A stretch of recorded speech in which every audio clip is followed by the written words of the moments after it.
pessoa me perguntou: JR, qual é a origem da nossa autoestima? Como ela se forma dentro de nós?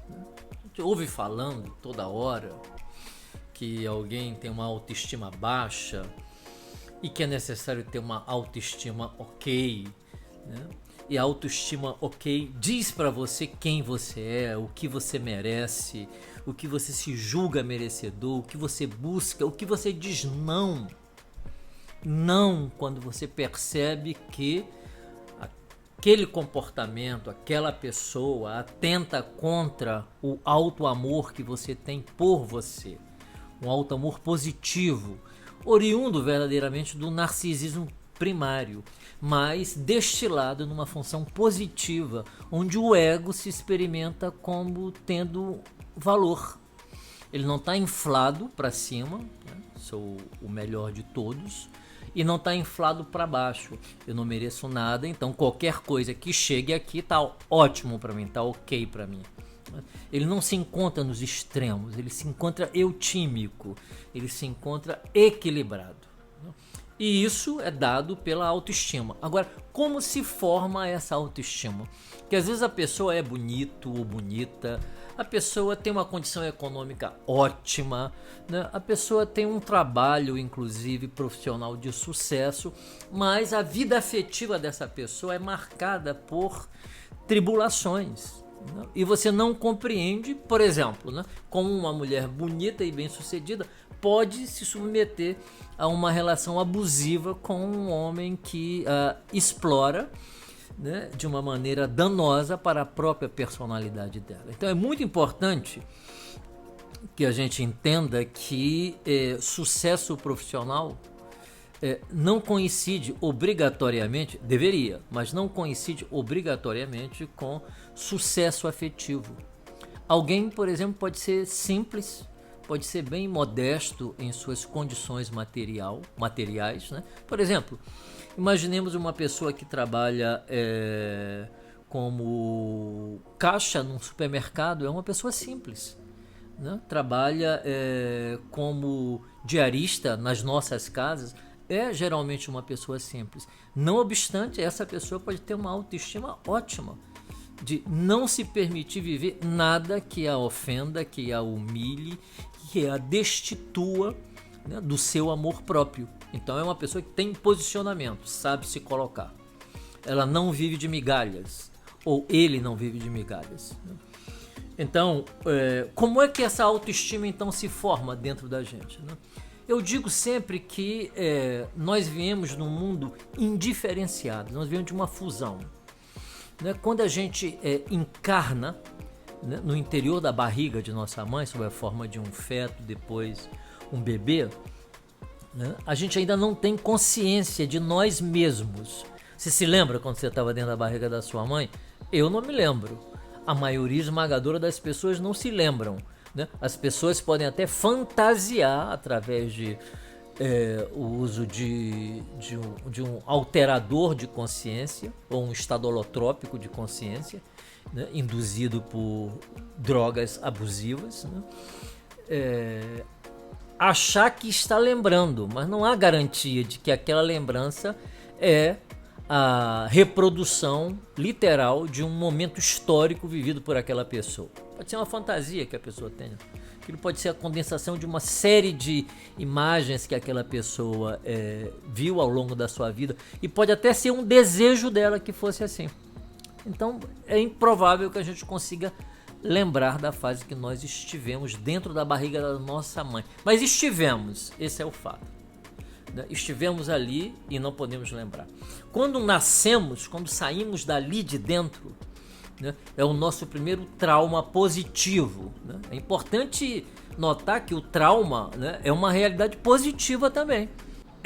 Esse é um trauma positivo. Quando a gente sai de dentro da barriga de nossa mãe, a gente começa a ter que fazer um esforço. E a gente fica muito assombrado, porque é uma realidade completamente nova. Se antes nem respirar era necessário por você mesmo, a alimentação você recebia pelo cordão umbilical, tudo você recebia e você estava ali no seu nirvana, absolutamente dormindo. Né? Quando você sai dali, você acorda para uma realidade que você não sabe o que é. É brutal essa passagem da vida intrauterina para a vida extrauterina. É brutal, verdadeiramente brutal. Né? Então você começa a sentir muitas ansiedades. Melanie Klein descreveu essas ansiedades. Muitas ansiedades. E o que você espera que tenha alguma coisa? O que você espera que haja ali fora esperando por você? Bion chama de uma preconcepção instintiva. Né? Então, o bebê, instintivamente, tem a expectativa de que haja algo ali fora que venha socorrê-lo da angústia. Né? Esse algo, Donald Winnicott chamou de mãe suficientemente boa.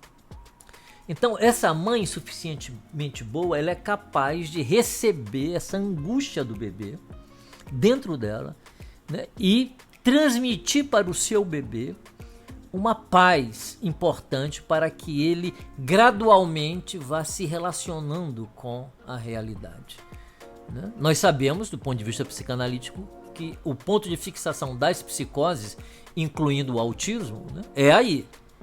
Quando uma realidade penetra no mundo do bebê rápido demais, ele não tem um aparelho mental para decodificar, para transformar em pensamentos aquela realidade que o alcançou despreparado. É como se você fosse correr uma maratona de 40 quilômetros e você não corre nem 500 metros, mas tivesse alguém do seu lado dizendo: continua, continua, continua, continua. Quando chegar em 2 quilômetros, você vai cair morto no chão, porque você não estava pronto para aquela realidade. O bebê não está pronto para essa realidade do mundo. A mãe faz a ponte, ela é um intermediário. Ela recebe as ansiedades do bebê, que ela ama, dentro dela, e torna palatável para o bebê. Então ela diz assim: o que meu neném tem, meu Deus do céu? Por que meu neném tá chorando? O meu neném tava com saudade da mamãe, a mamãe foi tomar banho, mas a mamãe tá aqui perto de você, mamãe ama você, quer peitinho, né? Quer um peitinho da mamãe, né? Ela entende o que ele tá falando, ela entende. A identificação projetiva não é só a evacuação das ansiedades primitivas no interior da mãe, é uma forma de comunicação do bebê com a mãe. E ela compreende isso, porque ela regride de modo positivo até a idade dele para poder transformar em linguagem aquilo que ele só sente. E ele não tem palavras ainda, recursos linguísticos para dizer o que está sentindo. Né? Esse é o motivo pelo qual nós frequentemente encontramos depressão pós-parto, porque a regressão foi muito lá embaixo. Né? A mãe não conseguiu parar naquela nível de regressão que é o ideal para que ela lide com o filho dela. Né? Então ela desceu mais porque tinha ali dentro um núcleo depressivo. Né? Eu costumo dizer que na depressão pós-parto a mãe revive o próprio nascimento dela. E que não deve ter sido muito ok. Né? Então é uma memória. Né? O nascimento do filho dela dispara o próprio nascimento dela. Bom, enfim, então ela funciona como essa mediadora que transforma ansiedades avassaladoras, né, em pensamentos palatáveis. E à medida em que ela vai interpretando, né, a angústia do bebê, as ansiedades do bebê, ela vai entregando para ele o amor que ela sente por ele. Esse amor é a fonte da nossa autoestima. Ele introjeta o que ela diz e a função dela. Então ele tem uma memória de que foi bem recebido no mundo e que ele teve valor no mundo. E foi esse amor que ele deu a ela que fez com que ele quisesse viver. No autismo é como se o bebê não quisesse viver. Na psicose é como se o indivíduo não quisesse viver. Ele não quer essa realidade porque a primeira realidade foi dolorosa demais. Então ele cria um mundo paralelo à realidade para poder sobreviver. Todos nós, de modo geral, temos algum grau de autismo. Todos nós.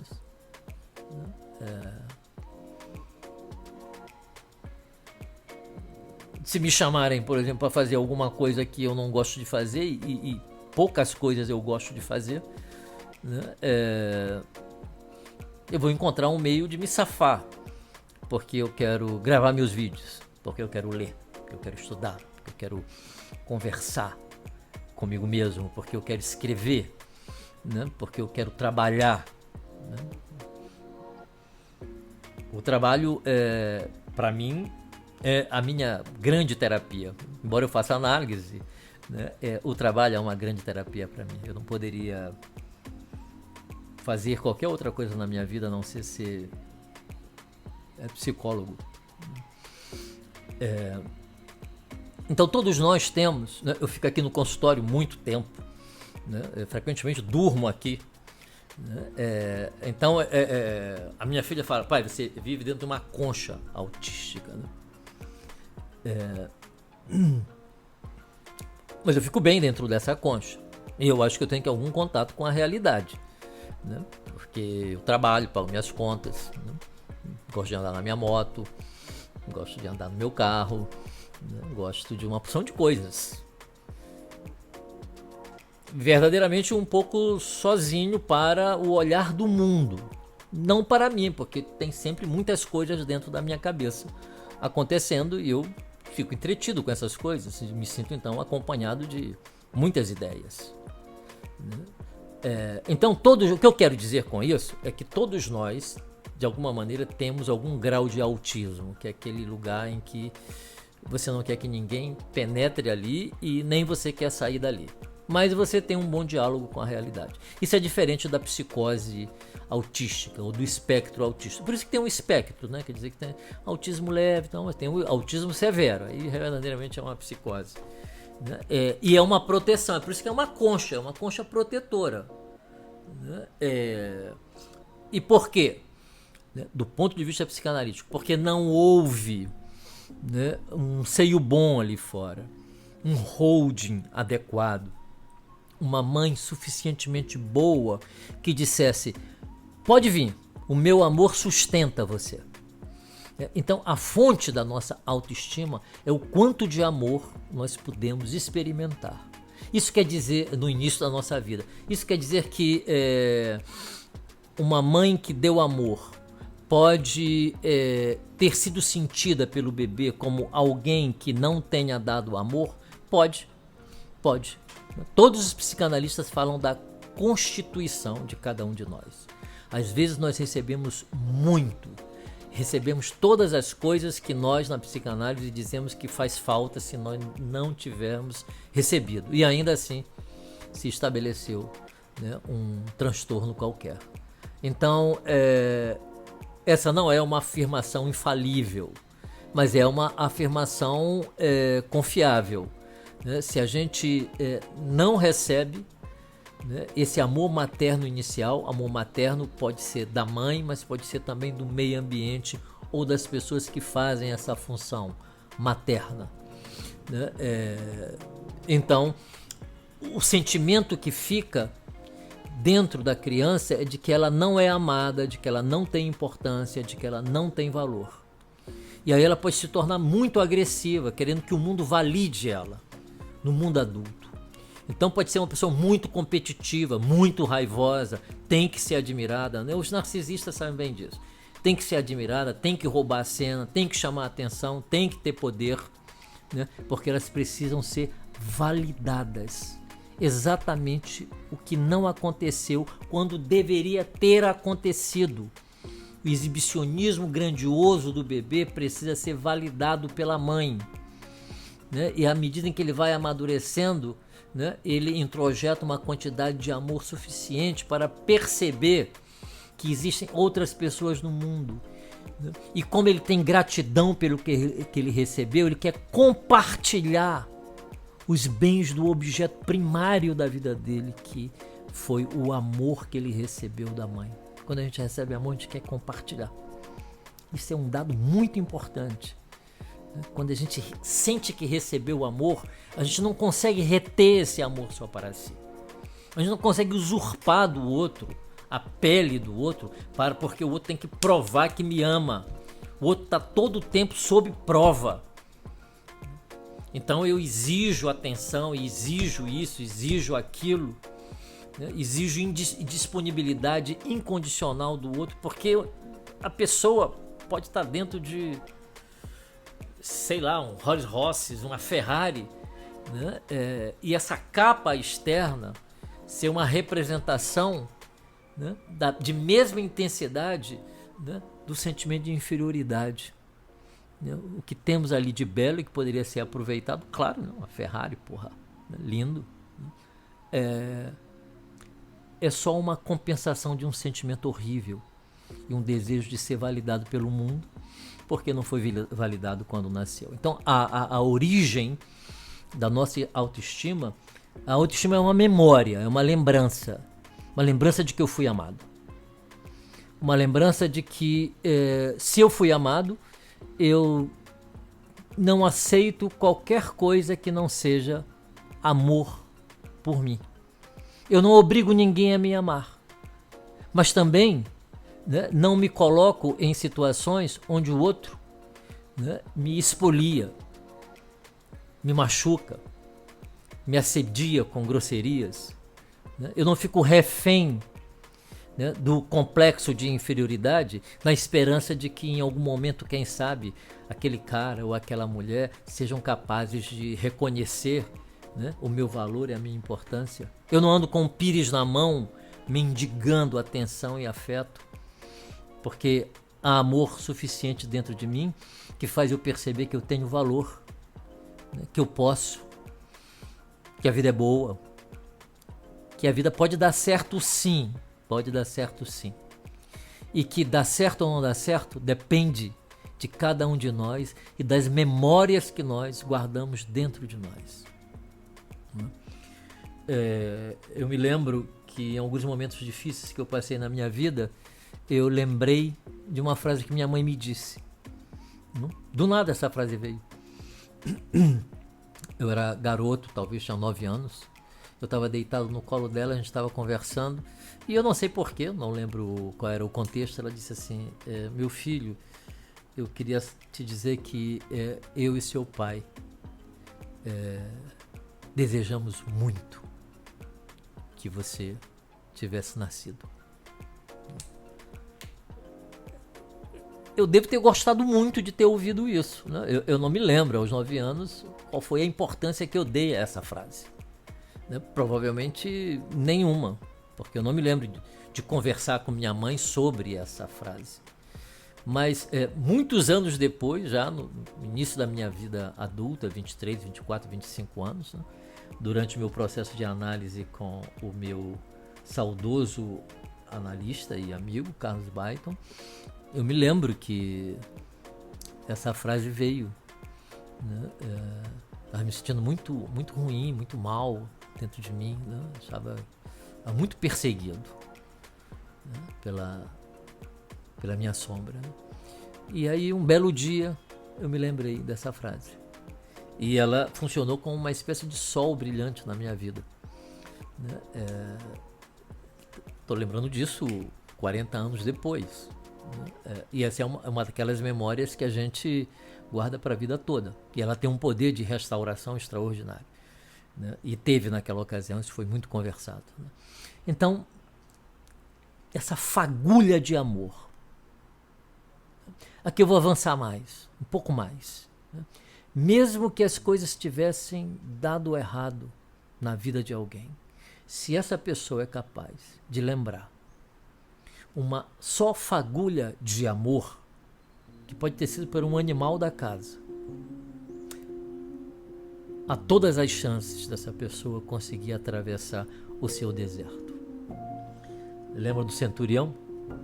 Senhor, eu não sou digno de que tu entre na minha casa, mas se tu disser uma só palavra, uma só, daqui, da onde nós estamos, a minha filha lá na minha casa será curada. Uma só palavra. Uma só palavra contra toneladas de sofrimento. Uma só palavra contra toneladas de sofrimento. Uma só palavra. Uma palavra boa.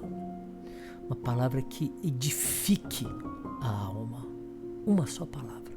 Uma gota d'água caindo na terra fértil produz uma grande árvore. Uma só palavra pode salvar a nossa vida. Não poupemos boas palavras para as pessoas que precisam, que estão no nosso entorno, e entre todas essas pessoas, aquela que mais precisa. Nós mesmos precisamos dessas palavras boas que podemos dizer para nós mesmos. Para mim, essa é a origem da autoestima.